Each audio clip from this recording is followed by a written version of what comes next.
और आम जनता अगर उस कानून से सेटिस्फाई ना हो तो उसका हक है आंदोलन करने का। जैसे अभी कल बिल पास हुआ, किसान आज सड़कों पर हैं, आंदोलन कर रहे हैं, ऐसे ही इस संसद ने CAA एक्ट कानून बनाया, उसके खिलाफ देश भर में आंदोलन हुआ।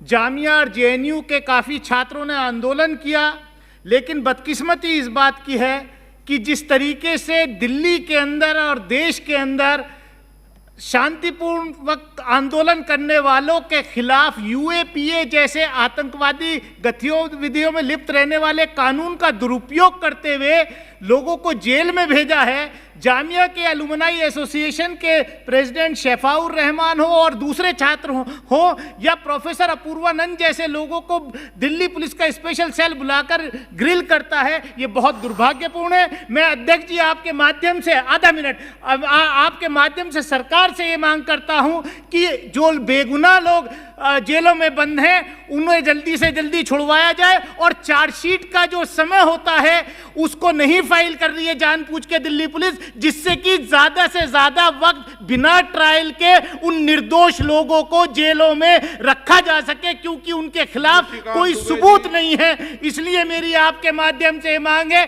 कि कोरोना जो है ये आपदा में अवसर, जैसा प्रधानमंत्री जी ने कहा, बिल्कुल सही ये शब्द है कि हमारे यहाँ जो मेडिकल इंफ्रास्ट्रक्चर है पूरे देश में, हर खासतौर से उत्तर प्रदेश और जिस क्षेत्र से हम आते हैं अमरोहा, वहाँ पर अभी पिछले दिनों नीति आयोग का तो बाकायदे पेपर सर्कुलेट हो गया था कि जिला अस्पतालों को भी पब्लिक प्राइवेट मॉडल पर बेच दिया जाए, उनके साथ जो है प्राइवेट लोगों को हैंडओवर कर दिया जाए।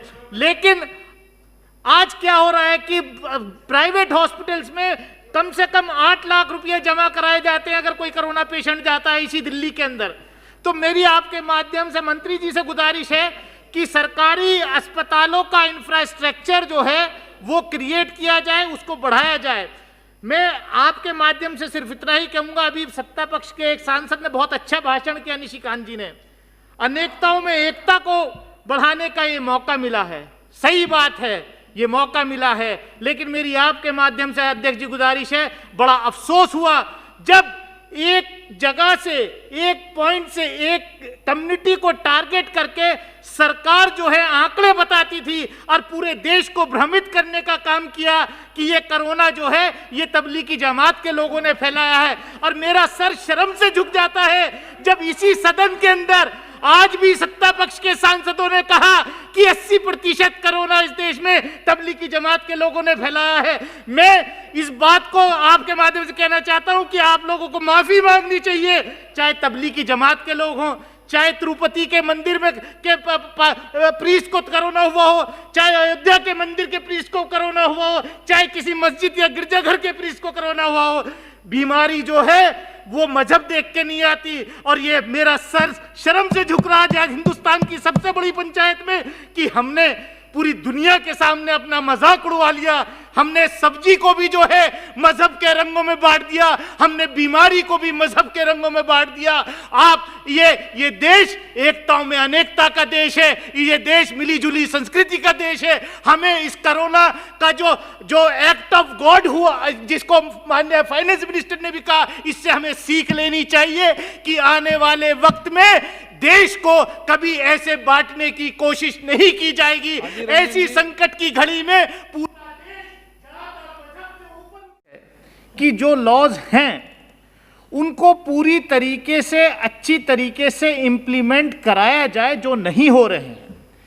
मैं अभी पिछले हफ्ते जब अपने क्षेत्र में था तो इतने गरीब लोग मेरे पास आए कि साहब कंपनी थी वो इकट्ठा पैसा करके भाग गई। मतलब मेरी कॉन्स्टिट्यूंसी में जैसी छोटे गरीब इलाके में जो है सैकड़ों करोड़ रुपए लेके भागे, कोई बोट बाइक के नाम पे, कोई किसी चीज के नाम पे। मेरा सिर्फ आपके माध्यम से अध्यक्ष महोदय अनुरोध है, अभी कोरोना के दौरान विशाखापट्टनम के अंदर एक बड़ी दुर्घटना घटी जिसमें गैस लीक हुई थी, कौन सी वो LG कोई कंपनी थी, जिसमें कई लोग मारे गए। तो ये जो कंपनीज हैं, ऐसा ही एक हादसा मेरी कॉन्स्टिट्यूंसी में अमरोहा में गजरौला के अंदर तेवा API लिमिटेड कंपनी में गैस लीक होती है रात में, हमारा डिस्ट्रिक्ट फायर ऑफिसर वहां जाता है, मल्टीनेशनल कंपनी है, उसको 20 मिनट तक डिस्ट्रिक्ट फायर ऑफिसर को अंदर नहीं घुसने दिया जाता है, और वो ऑन रिकॉर्ड है, उसका वीडियो पे बयान है, अखबारों में है। लेकिन इन कंपनियों को इतने अधिकार दे दिए गए हैं कि वो कोई कानून मानने को तैयार नहीं है। और बदकिस्मती इस बात की है कि कहीं ना कहीं हमारे जो अफसर लोग हैं, स्टेट गवर्नमेंट के हो या कहीं ना कहीं वो उनको बचाने का काम करते हैं। मेरी आपके माध्यम से माननीय वित्त मंत्री जी से यही अपील है कि जो कानून मौजूद हैं कंपनी एक्ट में, उन कानूनों को सख्ती से लागू किया जाए और ऐसी दुर्घटना जैसी विशाखापट्टनम में हुई, ऐसी दुर्घटना से मेरे अमरोहा क्षेत्र के गजरौला को बचाया जाए। तेवा एपीआई जैसी कंपनी को यह खुला लाइसेंस ना दिया जाए कि रात में गैस लीक हो और वो हमारे अधिकारियों की भी ना सुने। बहुत बहुत धन्यवाद। पहली बार में पढ़ने में लगता है कि गरीब और मजदूर और कमज़ोर लोगों के खिलाफ काम कर दिया और देश के पूंजीपति और कॉरपोरेट सेक्टर के फेवर में काम कर दिया।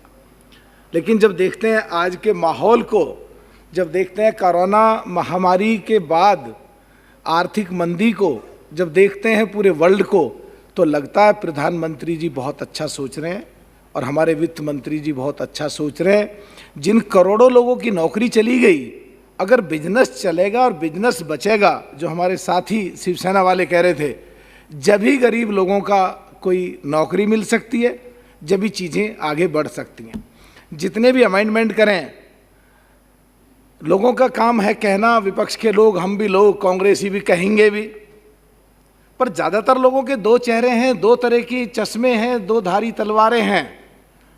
अपनी गलती, अपने लिए कुछ बात हो, हल्ला करेंगे, माफ़ी मंगवाएंगे, और अपने आप 4 बार के एमपी को और मुख्यमंत्री जिसके घर में रहे हों, अब उनको छोकरा कहेंगे और वापस शब्दों को भी नहीं लेंगे। समझ में नहीं आता। साहब जरा आप बोलते हो तो हम तो डिस्टर्ब नहीं करते।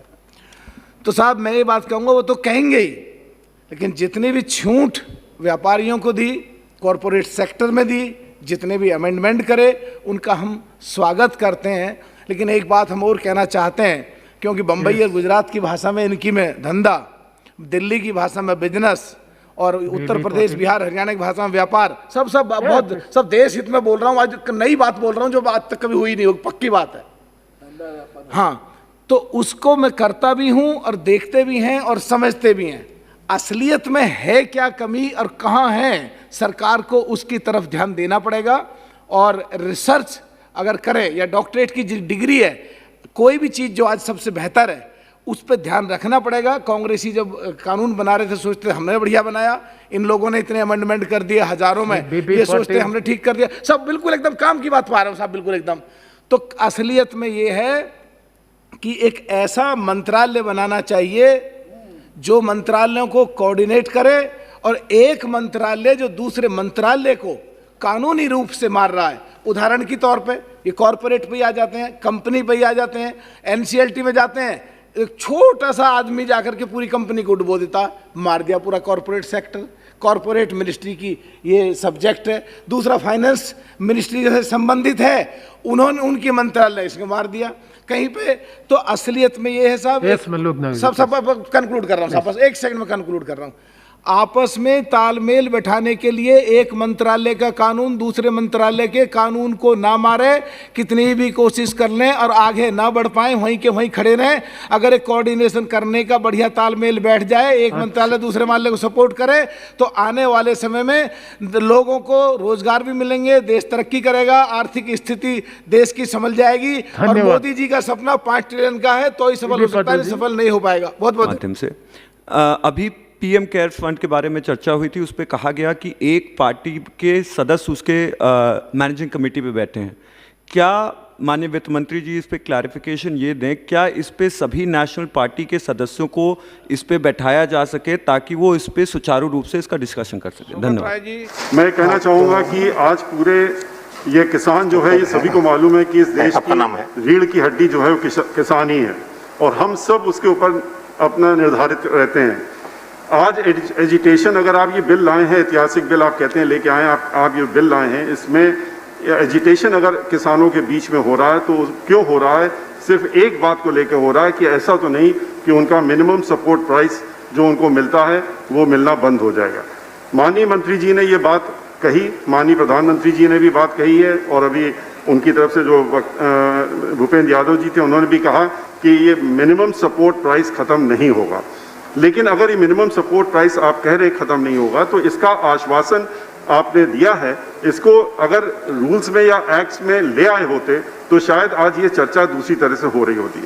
मेरा ये आपसे कहना है कि इस पे किस तरह से ये आप यकीन दिलाएं किसानों को कि ये मिनिमम सपोर्ट प्राइस जो अगर कॉन्ट्रैक्ट फार्मिंग भी होगी या अगर वो ट्रेडर्स के थ्रू फार्मिंग होगी तो उतना मिनिमम प्राइस जो आप हर साल डिक्लेयर करेंगे, उसके बाद डिक्लेयर करेंगे, वो उनको अवश्य मिलेगा, उसके बाद ही वो ऊपर चलेगा। दूसरा, आपसे ये एक बिल से क्लियर नहीं हो रहा है, जो कि मैं चाहूँगा माननीय मंत्री जी इसको थोड़ा सा अपने अगर क्लियर कर देंगे कि फार्मर्स के पास क्या ये चॉइस होगी कि जो अभी प्रक्रिया चल रही है उस प्रक्रिया में वो अपना प्रोड्यूस जो है वो जा करके मंडी समिति अगर स्टेट्स की है वहाँ पर दे सकते हैं, और वहाँ पर अगर स्टेट गवर्नमेंट ने मिनिमम प्राइस फिक्स किया उसके में अपना बेच सकते हैं। अगर उनके पास ये ऑल्टरनेटिव है तो शायद ये झगड़ा जो अभी दिक्कत हो रही है लोगों के, फार्मर्स के माइंड में आ रहा है कि ऐसा तो नहीं है कि जहां हम जो प्रेजेंट सिचुएशन है उससे भी खराब सिचुएशन में चले जाएंगे, ये स्थिति उनको स्पष्ट हो जाएगी। धन्यवाद, धन्यवाद। समाप्त कीजिए, आपका समय हो चुका। एक ही मिनट हुआ, 2 मिनट आपने दिए। 2 मिनट हो गया। आधा मिनट और ले लूंगा आपसे, आधा मिनट ले लूंगा। और मैं ये कहना चाहूँगा कि आपने जो प्रोविजंस दिए, चूंकि ये सिलेक्ट कमेटी में नहीं किया है, एक चीज़ ज़रूर देख लें कि आपने फार्मर्स को जो अपील करने के लिए प्रोविज़न दिया है, अपील करने के प्रोविज़न में आपने 30 दिन का समय दिया है, लेकिन जहां पर ट्रेडर्स को आपने दिया है उनको आपने 60 दिन का दिया, और साथ में उनको ये भी प्रोविज़न किया है कि अगर उतने दिन में नहीं कर सकते हैं तो उसके बाद भी उनको एक कंडोनेशन के साथ में वो फर्दर में भी अपील फाइल कर सकते हैं। जबकि फार्मर्स के लिए 30 दिन की लिमिटेशन रखी गई है और उसको नहीं बढ़ाया गया, उसमें कोई प्रोविजन ये नहीं रखा गया है कि वो उसके बाद भी अपनी अपील फाइल कर सकते हैं, इसलिए उनका ये राइट वहां खत्म हो जाएगा। धन्यवाद। अनपढ़ होते हैं, परेशान रहते हैं, उनके पास वकीलों की बारात नहीं रहती है, जबकि ट्रेडर्स के बाद कॉन्ट्रैक्ट जो ले रहे हैं उनके पास होगी। इसलिए या तो उनको आप इस प्रोविजन को जो आपने सेक्शन 10(1) में ट्रेडर्स के लिए दिया है उसको सेक्शन 8 में फार्मर्स के लिए भी इंक्लूड करें, और या इसका क्लैरिफिकेशन रूल्स में ला करके ये इसको क्लियर किया जाए जिससे कि उनका ये राइट धन्यवाद मिस्टर जी, खत्म न हो जाए। धन्यवाद। इसी के साथ में भी बात सकता। धन्यवाद। DNN हिंदी को आपके आर्थिक सहयोग की ज़रूरत है। आप हमें सहयोग राशि सीधे हमारे अकाउंट में भेज सकते हैं। अकाउंट डिटेल आपको दे दी गई है। आप चाहें तो गूगल पे, फ़ोन पे और पेटीएम के ज़रिए भी आर्थिक सहयोग हम तक पहुंचा सकते हैं। कुछ ना कुछ योगदान करने की ज़रूर कोशिश करें, क्योंकि अधिकतर लोग नहीं करते हैं और इस मीडिया की जिम्मेदारी आपके ऊपर है।